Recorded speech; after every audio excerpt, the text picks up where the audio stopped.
Enfin, nous sommes invités à explorer l'homme spirituel, cet aspect immatériel de notre être, source de vie et de conscience, qui transcende notre pure matérialité et qui donne un sens à notre existence terrestre.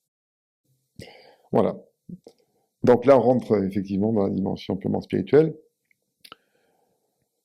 Autant les deux premiers niveaux, on peut vraiment argumenter aussi bien au niveau neurologique pour le premier niveau, puis au niveau des sciences psychologiques, c'est pas très difficile de montrer à quel point tout cela est évident de constatation.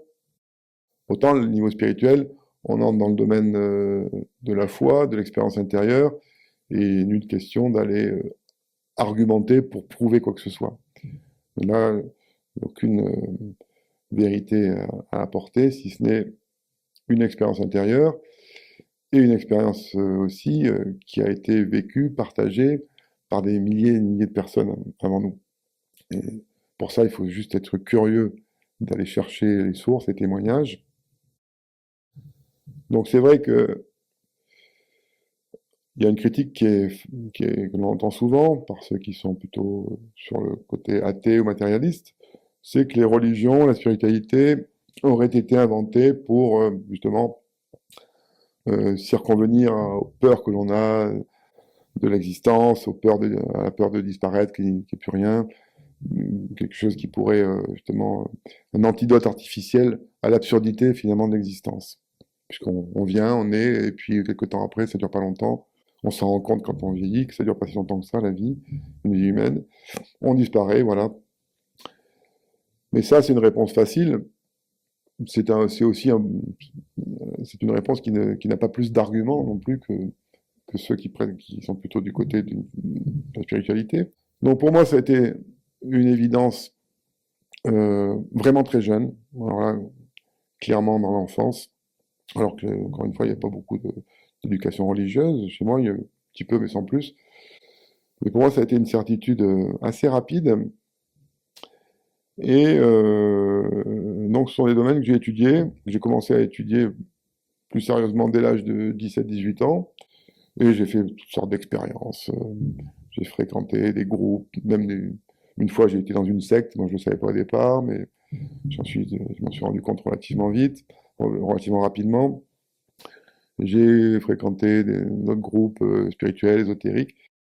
Et puis j'ai étudié aussi, pas d'une façon, pas avec une exégèse très pointue, hein. Ça, c'est pas le côté connaissance intellectuelle qui m'intéresse le plus, mais pas mal les religions de l'Orient, le bouddhisme plus particulièrement, mais aussi la Bhagavad Gita, et parce que c'était par rapport à cette religion chrétienne un peu vieillissante dans nos pays, avec ces images de curés, tout ça qui n'étaient pas forcément très attirantes, c'était quand même plus tendance de se tourner vers les religions orientales. On était moins catalogué de vieux ringards ou de crédules. Ça faisait bien d'être dans les religions orientales. Et donc j'ai passé pas mal d'années dans ces courants-là, à comprendre ce que ça voulait dire. Et plus récemment, j'ai retrouvé des sources chrétiennes et tout un courant que j'ignorais totalement et qu'en fait, j'ai interrogé des gens autour de moi, des catholiques par exemple, très pratiquants, ne connaissent absolument pas. Il y a tout un courant dans le mysticisme chrétien euh, extraordinaire. Ça a été une découverte incroyable de voir ces, ce vécu, comment dire, cet absolutisme dans la vie spirituelle chez certaines personnes, et tout le travail qui a été fait par différents prêtres religieux, religieuses, pour essayer de restaurer ce que c'était vraiment l'esprit de la chrétienté au départ, qui avait complètement disparu de l'Église, finalement. Et donc, j'ai toute une littérature que j'ai abordée qui est passionnante là-dessus. Toujours est-il on retrouve une expérience intérieure qui est quasiment identique chez ceux qui se sont vraiment consacrés à la vie spirituelle, identique en Occident, chez les mystiques chrétiens qu'en Orient, chez les mystiques, chez les mystiques, oui, de l'Inde et dans la religion bouddhiste que je connais un peu plus. Les expériences de vie intérieure qui sont décrites, si on traduit les termes propres à chaque type de religion et de culture, bien sûr, qui ne sont pas les mêmes, c'est exactement la même chose. Donc il y a une identité dans l'expérience spirituelle qui traverse toute la planète, qu'on retrouve aussi chez les mystiques soufis, entre autres. Donc il y a quelque chose là, une réponse qui a été faite, qui a toujours été donnée à l'humanité, en ce qui concerne justement le sens de l'existence humaine, le problème de la souffrance aussi. Alors par exemple, les bouddhistes, dans le bouddhisme, un des messages du Bouddha, c'est comment s'extraire de la souffrance, comment faire cesser la souffrance. Et tout le cheminement qui est proposé dans le bouddhisme, c'est pour mettre fin à la souffrance. Chez les chrétiens, c'est plutôt comment utiliser la souffrance, comment rentrer dedans pour arriver à cette expérience qui nous fait dépasser les conditions classiques de la personnalité humaine, quoi. C'est une utilisation de la souffrance, et chez les bouddhistes, c'est la suppression de la souffrance. Mais le résultat, on arrive à peu près au même endroit.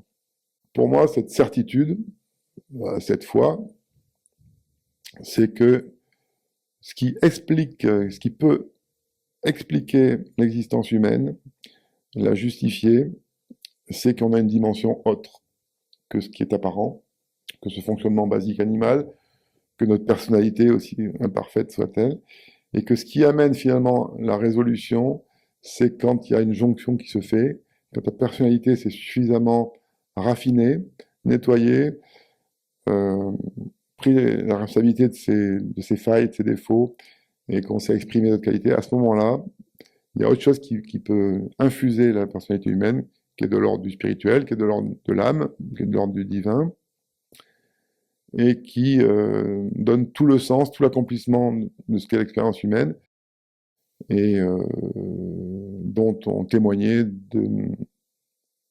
assez nombreux êtres sur Terre. Si on prend la peine, au-delà des dogmes, d'aller voir quelles ont été leur existence, ce qu'ils sont venus montrer, on se rend compte que tout ce qu'il y a de beau, avec un B majuscule, de bien, de vrai, émane de cette dimension. Et que le seul espoir, le seul salut pour que cette humanité puisse vivre sur Terre dans des conditions qui soient bonnes, belles, fraternelles, c'est que c'est l'avènement de cette dimension en nous. Et cet avènement, il se fait chez les individus qui se sont suffisamment consacrés à cette quête, à pouvoir recevoir, à s'effacer justement suffisamment, c'est pour ça que je parle de développement impersonnel, à effacer les besoins et les aspirations tout le temps incessantes de l'ego, de la personnalité à plus de bonheur, plus de bien-être pour soi. Et à ce moment-là, cette personnalité forgée, hein, une personnalité bien construite, pas une personnalité faible, justement, où l'on voit, je fais une parenthèse, c'est que beaucoup de gens se jettent dans la spiritualité ou dans des trucs un peu mystiques ou ésotériques pour combler des failles. Et ça, c'est le piège, aussi bien du développement personnel que dans une certaine forme de spiritualité moderne, où on se rend compte que les gens n'ont pas fait ce travail d'identification, de lucidité sur eux-mêmes, et ça vient compenser, ils se jettent là-dedans pour essayer de nourrir les failles de l'ego. Au contraire, il faut que la personnalité devienne forte, construite, soit capable d'être opérative dans le monde, non pas de fuir le monde, c'est dans le monde que ça se passe. C'est le monde qui qui doit évoluer, qui doit être transformé pour le mieux. Donc la personnalité, pour ça, il faut avoir suffisamment de contrôle sur ses émotions, sur ses besoins d'être aimé, d'être estimé, sur toutes ses réactions émotionnelles, de peur, d'excitation, de colère, d'irritation, tout ça, de jalousie. Commencer à produire ce qu'une personnalité humaine est capable de faire de mieux. À ce moment-là, quand la personnalité est forte, construite, c'est là qu'elle s'efface, qu'elle se met au service d'autre chose, mais parce qu'elle est devenue forte, pas parce qu'elle est faible au départ. À ce moment-là, elle se met au service de l'âme, qui est en fait, je crois, le projet de l'être humain, le projet qui nous est donné en tant qu'être humain, c'est peu à peu arriver à recevoir, à accueillir cette grâce, cette partie divine qui donne les plus belles fleurs qu'a porté l'humanité jusqu'à présent.